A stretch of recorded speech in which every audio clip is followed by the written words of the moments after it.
Today on our show, tale as old as time, true as it can be. La, da, da. Talking Disney here on the Rick and Johnny podcast. Is it a new renaissance or is it just a grab for money? Stay tuned. We're talking about it right here. Rick and Johnny, let's go.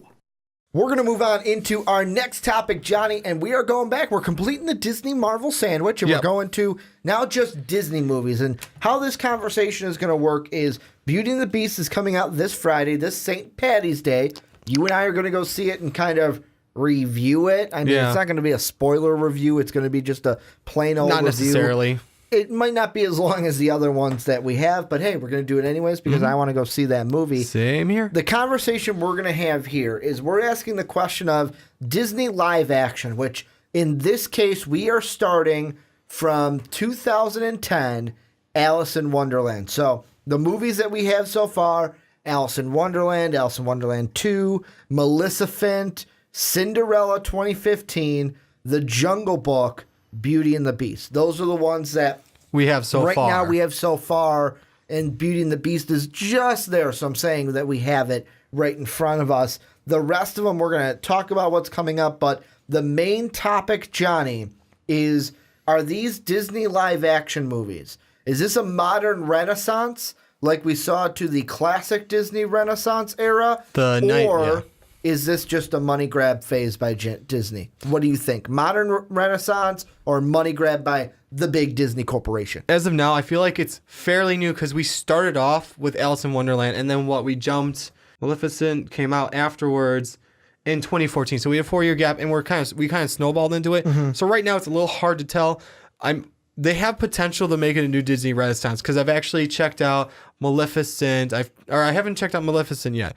I checked out Alice in Wonderland. Also, Through the Looking Glass. I've seen BFG, which is another one. Pete's Dragon is another one that we, for some reason, some of the lists don't show, but they are Disney live action where they have live action with some CGI. Mm-hmm. Jungle Book. Mm-hmm. And you know what? These are all kind of a nice revamp of the stories, and some of them are nice stories just starting off because BFG, I've never seen anything Disney-wise with that. And maybe hints here and there of some stuff that applies, but nothing true. And you know, it has potential to be a new Disney Renaissance. Just with the feel of these movies, you can kind of attach yourself more so to some of the characters because A, you got real people, and B, you've got these creatures and animals that look and act a little bit more realistic now. I think it's a dual prong attack. Yeah, you know what? With Disney, I'm not surprised. It's a dual prong attack for me because you're going more. I feel like you're kind of moving towards more it's kind of like a modern renaissance. We're taking what's old, we're making it new for a newer audience. Yeah. Am I getting the right kind of vibe from what you're giving me? Yes and no, because we have some of these movies that are pretty good still coming out, but the idea is how long can you go with the newer, how Disney's pushing stuff out. A princess who doesn't need a prince or such and such. And how many more times can you play that out? Because Disney did a good job for a while of playing it out. But we had these new princesses coming out because who wants to keep seeing the same idea of someone who needs to be rescued in the very end? I mean, that's why, of course, the same old storyline gets old. It does. But I mean, I'm just saying, so obviously, as a company like Disney, you're going to revamp stuff. So now we're getting like Maleficent wasn't necessarily it was Sleeping Beauty, but it wasn't this is Sleeping Beauty. It's like, no, this is Maleficent. Yeah. We're telling the story of Maleficent. Yeah, no, we're kind of just new perspective on the same story of Sleeping Beauty. Now we're going from the perspective of Maleficent, who is deemed to be the bad queen. So, I mean, I really want to see it. I'm trying to find some media to watch it through. So as soon as I do, I would be happy to give more input on that one. But I mean the rest of them, because the only one I haven't seen is the Cinderella one in 2015. Yeah. The Alice in Wonderland ones, I feel like the first one followed the traditional movie. Fairly well, yeah. She falls down, she sees the rabbit, it's all about her and the Mad Queen. Of course, it's not exactly the same. Yeah. There are things that are different to make it a live action film that necessarily you couldn't do. You don't throw in there for other stuff live from the action cartoons to animation. Yeah. Through the Looking Glass was kind of like an extension off of that. And I mean, like Jungle Book followed it fairly. Like there were some minor changes, like the whole thing with the water hole and the drought. And my biggest criticism of the Jungle Book is they didn't show the elephants enough. They didn't have their song in it. That would have been nice to like some way of throwing an homage to that song in there. Just like I love that song. It's That's a great song. I love one. their march. And the thing was, I was kind of upset that they didn't throw that in there either. But you know what? At the same time, they didn't throw the specifics of like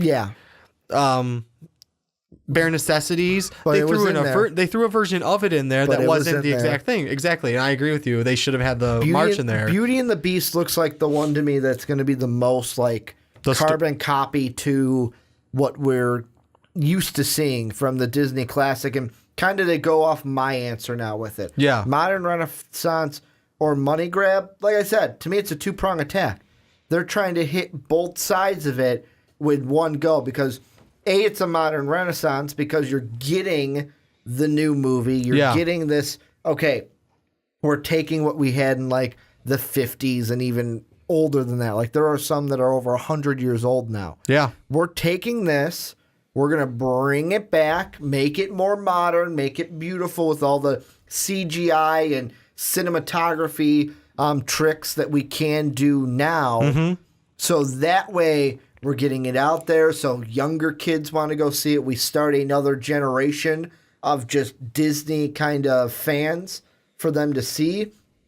But also, they're going to that money side of it because what age of humans is getting to the age where they're just ripe with nostalgia? And which generation of people that we have now does nostalgia hit the most? Starts with an M. Millennials. The millennials. Yeah. Me and you. Yeah, exactly. We're millennials. Like, we watched the Power Ranger trailer. What did we immediately... Well, I immediately brought it back to what we saw. Exactly, what we used to watch. Like, me and you watch the old cartoon intros at time to time, and we're like, man, remember Beetleborgs? And Yeah. remember... Oh, I remember that. Remember SWAT Cats? Remember Fraggle Rock? Remember this? Remember that? Darkwing Duck. Darkwing Duck. And we're always looking back. It's kind of that two-prong attack. We're making more Disney fans with the younger ones for that modern Renaissance size.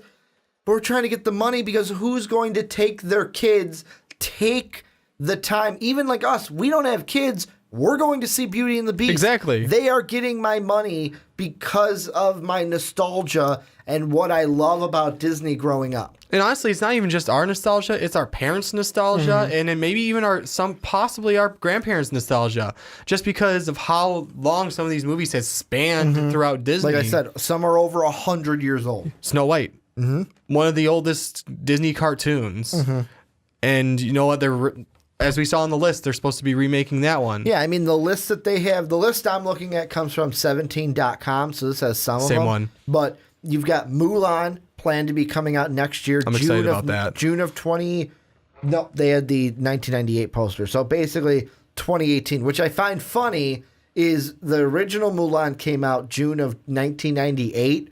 This Mulan's going to come out in 2018. 20 years later. So, man, it'd be funny if they made it come out in June. I hope they got to. They Come got to on. make it come out in June now that it's kind of, 20 years? It's going to be 20 years since the original Mulan came out. They're going to have a Little Mermaid. I know there's a trailer of the Little Mermaid on there, but do not let your eyes deceive you. It is not a Disney film. Do not be tricked. It's more based on the not a Hans Disney Christian film. Andersen, if anything. That's But what it's they not- said. But it's not a I'm just Disney film. stating. That's what I'm saying. It's not a Disney film. No, it's not. And I hate it, and I'm not going to go watch it because it's not Disney. They don't get my money. Then we're going to have a Snow White movie, apparently. They've got The Lion King, which a guy that we mentioned in the Deadpool segment in Donald Glover and Childish Gambino, he is going to be in. I believe he's playing Simba. Yeah, I think so. I believe Donald Glover was cast for Simba.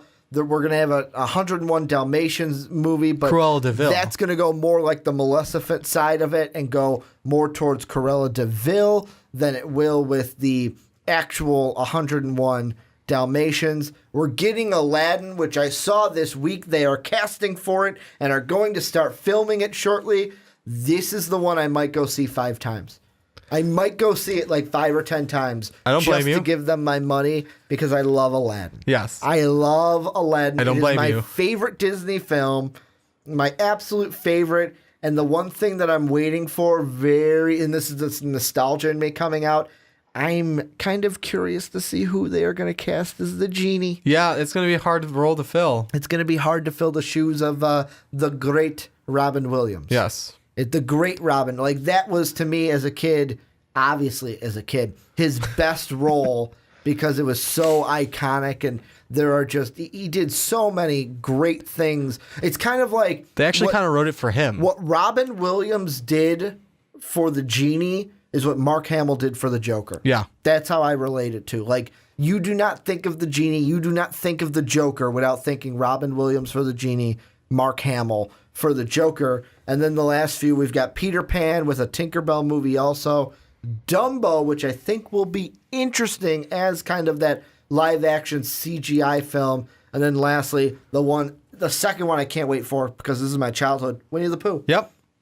That'll be an interesting one to do. I think it's going to be more like the Jungle Book in a sense. Oh, that'd be phenomenal. One person, one human, and then all CGI everything else. Christopher Robin. Exactly. I can't wait. But what do you think? Which one of these movies are you most excited for? I'll be honest, Mulan. Is that really the one you're most excited for? I mean, it was a good movie. I love that movie. I don't know why. It's just something about that movie I really always liked. Do they bring Eddie Murphy back to play Mushu? That would be exciting. Do they bring him back or do they go with someone new? I say bring him back. Bring him back. You may as well. I say Eddie Murphy, what's he doing now? Probably not much. Just like, I think it was Jeremy Irons did Scar, right? Mm-hmm. Bring him back. Bring him back. I'm sorry. I can't. We'll see what he's doing as Alfred in the new Batman movies. And that. But I can't see anyone else doing the voice like that. That's sarcastic. I'm trying to think. I mean, we had a different Shere Khan. We had Heimdall as Shere Khan. Yeah, he did fill the roles and we pretty had well. the Mandarin as Mowgli. And then Bill Murray as Baloo. That was just like, and that's the thing with these movies. I know we're getting in a little bit separate of a conversation, but I love it nonetheless.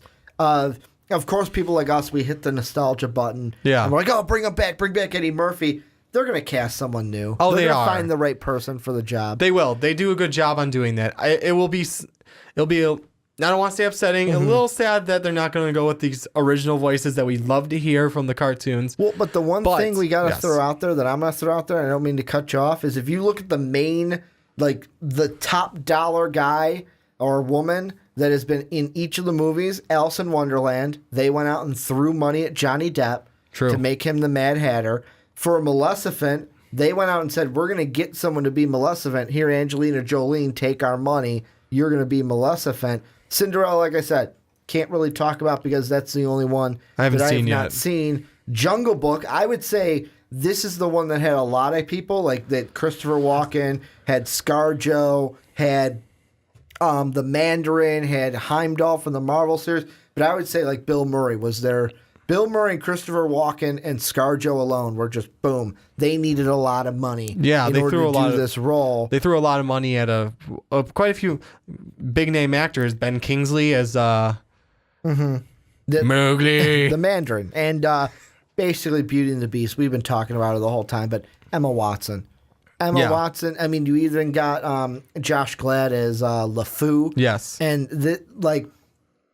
what they've proven is, for the person that is going to be the main lead, well, not the main lead, but one of the characters, we are going to throw our money at. Mm-hmm. Do not worry. We are going to throw money at a marquee name to make these movies great. Exactly. So they're going to pick someone, at least one big name person to fill each movie. And you know what? That goes right back into your money grab that you're talking about. I agree with you on the two-prong. Have money to pay the actors. Exactly. And I agree with you. It is a two-prong approach, but at least it's not just the one prong where it's like, you know what, we're just doing this to make a bunch of money. It has potential to be a new Disney renaissance. In a sense, a modern renaissance. A modern renaissance. Just as the fact they can play it that way as long as they do it right. Yeah. They got to do it right. And right now I'm looking on IMDb to see if we have anything about the Mulan movie that's coming out next year.